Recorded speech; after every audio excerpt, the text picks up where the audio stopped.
আমি ইঞ্জিনিয়ার রহমতুল্লাহ আপনাদের স্বাগতম জানাচ্ছি। এখন আমাদের আলোচনায় থাকছে বাটা শু, যার সর্বশেষ ক্লোজিং প্রাইস হচ্ছে ৮৬৭ টাকা। আমরা উইকলি টাইম ফ্রেমে আছি।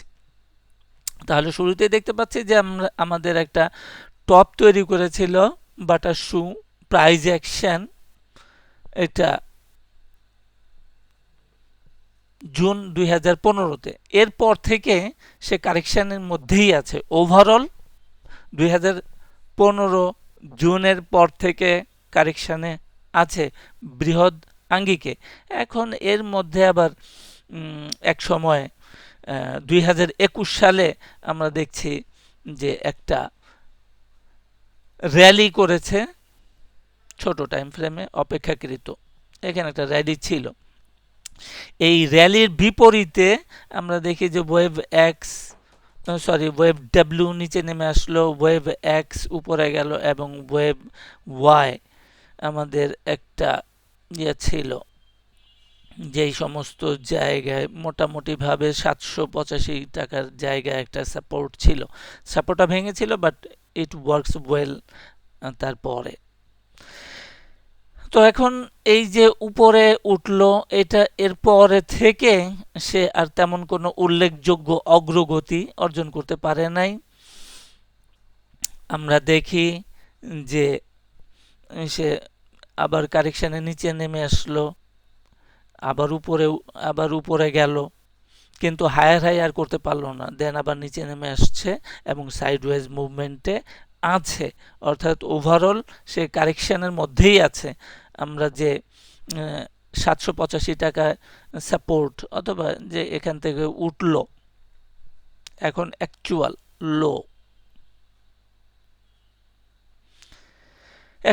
লো হচ্ছে 725 টাকা থেকে উঠলো, কিন্তু তেমন কোনো উল্লেখযোগ্য অগ্রগতি অর্জন করতে পারে নাই। পরবর্তীতে এখানে হায়ার হাই ও এখানে কোনো হায়ার হাই করতে পারে নাই। এই যে পারে নাই, এটাই তার দুর্বলতা এবং বেয়ারিশনেস, এবং নেমে আসলো। এখন যে সাইডওয়েজ মুভমেন্ট আছে, এই সাইডওয়েজ মুভমেন্টটা অ্যাকচুয়ালি হইল ডিস্ট্রিবিউশন। যেহেতু উপর থেকে নেমেছে, এখানে আসলো, নিচে নামলো, ডিস্ট্রিবিউশন ছিল, লম্বা ডিস্ট্রিবিউশন ছিল, দেন ডাউন। অর্থাৎ আমাদের ইন্টারপ্রিটেশন হচ্ছে এটার যে ডিস্ট্রিবিউশন জোনটা ভাঙলে পরে এটা ডাউনে চলে যাবে এবং দৃশ্যমান একটা কারেকশনের মধ্যে আসবে। এখনো পর্যন্ত যেহেতু কোনো প্রকার লোয়ার লো করে নাই, এইখানে আমরা দেখতে পারি যে এখানে একটা লো আছে, এখানে লোয়ার লো করে নাই বা রেঞ্জটাকে ভাঙে নাই, সেই জন্য কারেকশনটা দৃশ্যমান হয় নাই। বাট এই যে হরিজন্টাল মুভমেন্ট, আমরা এর আগেও আলোচনা করেছি, অনেকবার বলেছি, any horizontal movement in any market in any time frame is a correction. এটা একটা কারেকশন, পিওরলি কারেকশন, এর মধ্যে কোনো ভুল নাই। এখন পার্টিকুলারলি কখনো কারেকশন আবার অ্যাকুমুলেশন হয়। ইন দিস ইনস্ট্যান্স, এই উদাহরণের ক্ষেত্রে, এই জায়গায় বাটা শু কোম্পানির ক্ষেত্রে এই প্রাইস অ্যাকশনটা ডিস্ট্রিবিউশন। এখন আমরা একটু ক্যান্ডেলস্টিক প্যাটার্ন দেখি, তাহলে বোঝা যাবে। ক্যান্ডেলস্টিক প্যাটার্ন আমরা চলে আসলাম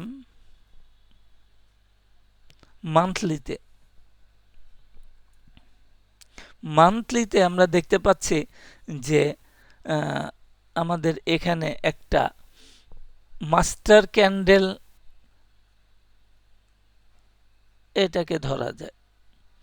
এই মাস্টার ক্যান্ডেলের যে রেঞ্জের ভিতরে, এটা মান্থলি ক্যান্ডেলস্টিক প্যাটার্ন। এখানে দেখা যাচ্ছে যে এর রেঞ্জের ভিতরে পরবর্তী 3 মাসের ক্যান্ডেলটা ওর ভিতরেই আছে।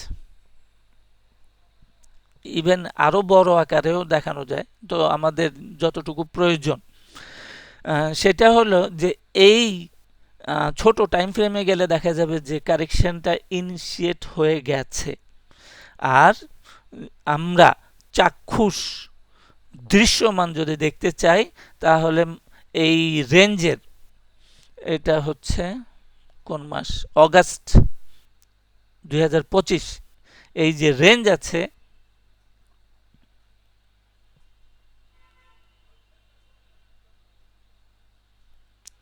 এই যে রেঞ্জটা আছে, এই রেঞ্জের লো হচ্ছে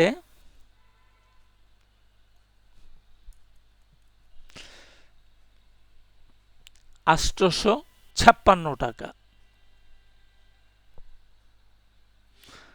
তাহলে 856 টাকার নিচে যখন ক্লোজ হয়ে যাবে, ক্লোজিং বেসিসে চলে আসবে, তখন দৃশ্যমান হবে যে বাটা শু কোম্পানি প্রাইস অ্যাকশন ইন কারেকশানে আছে।